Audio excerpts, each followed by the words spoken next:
பாலியல் ஆசை யாருக்குத்தான் இல்லை?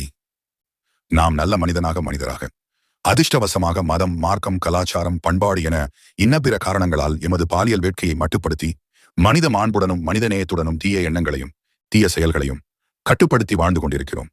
மனிதர்களாகிய நாம் ஏதோ ஒரு சூழ்நிலையில் ஏதோ ஒரு சந்தர்ப்பத்தில் தவறு செய்தவர்கள்தான். ஆனால் நாம் செய்வது தவறு என தெரிந்ததும் திருத்திக் கொள்கிறோம் அல்லது திருந்தி விடுகிறோம். ஆனால் எப்ஸ்டீனை போன்று இவ்வளவு கேவலமான, இவ்வளவு கொடூரமான மனித இனத்திற்கு எதிரான தவறுகளை ஒருபோதும் மனிதன் செய்ய முன்வரக்கூடாது. குறிப்பாக உண்மையை சொல்லப்போனால் எனக்கு இந்த எப்ஸ்டீனை பற்றி கேட்கும் போதெல்லாம், பார்க்கும் போதெல்லாம் என் இதய துடிப்பு வேகம் எடுக்கிறது.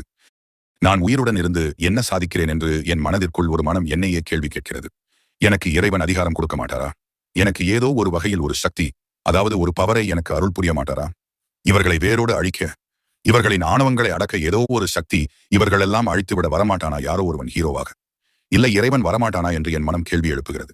இந்த கொடூர அரக்கன் எப்ஸ்டீன் மட்டும் இருக்க மாட்டான். அவனுக்கு மேலே பலர் இருக்க வாய்ப்பு உள்ளது, கண்டிப்பாக இருப்பார்கள். அறிவியல் மேதை என சமூகத்தில் மிகவும் மதிக்கப்பட்ட ஸ்டீவன் ஹாக்கின் போன்றவர்கள் இந்த மிகவும் கீழ்த்தரமான ஆசையை கட்டுப்படுத்தி வாழாமல் மனோ இச்சைகளுடன் கேவலமான பிறவியாக இருந்திருக்கிறான் என்பதை அறிந்த பின்பு மிகவும் அதிர்ச்சி அளிக்கிறது. அந்த கேவலமான ஸ்டீபன் ஹாக்கின் மோட்டர் நியூரோன் எனும் பெருநோயால் பாதிக்கப்பட்டவன். என்றாலும் பாலியல் உறுப்புகள் இயங்கும் என மருத்துவ உலகம் சொல்கிறது. இவனே இப்படி இருக்கும்போது உடல் கொடுத்து ஊர் மேய்ந்து கொண்டிருக்கும் ட்ரம்பும் மற்றவர்களும் எம்மாத்திரம்? எலான் மஸ்க், பில்கேட்ஸ் போல் தனது பிள்ளையும் வரவேண்டும் என்று ஆவலுடன் இருந்த பெற்றோர்கள் எல்லாம் திருந்தி விடுவார்கள் என்றா நம்புகிறீங்களா? இல்லவே இல்லை. இதைவிடவும் அதிர்ச்சி தரும் பட்டியலில் வந்தாலும் பரவாயில்லை, அந்த எலைட் குரூப்பில் தனது பிள்ளையும் இருப்பதில் அவர்களுக்கு திருப்தியாகத்தான் இருக்கும். எப்ஸ்டீன் செத்துவிட்டான். ஆனால் அவன் விட்டுச் சென்ற எலைட் தகுதி இன்னும் சாகவில்லை. பணம் இருந்தால் மட்டும் போதாது. காலை கையை அமுக்கிவிடவும் தேவை ஏற்பட்டால் பாலியல் வேட்கையை தீர்த்து கொள்ள சுற்றி வர சிறுமிகள் இருக்க வேண்டும். அதுதான் எலைட்டுக்கான நவீன தகுதி. இந்த அசிங்கமான புரிதலில் இருந்து நாமும் நமது வாரிசுகளும் பாதுகாக்கப்பட வேண்டும் என்பதை தவிர பெரிதாக கரிசனை கொள்ள இங்கு இந்த விவகாரத்தில் எதுவும் நடக்கப் போவதில்லை. அவ்வளவு எளிதில் இதை கடந்து செல்ல முடியாது. ஆனாலும் கடந்து சென்றுதான் ஆக வேண்டும். ஏனென்றால் இதில் தொடர்புடையவர்கள் சாதாரணமானவர்கள் அல்ல. நம்மை கடந்து செல்ல வைத்து விடுவார்கள்.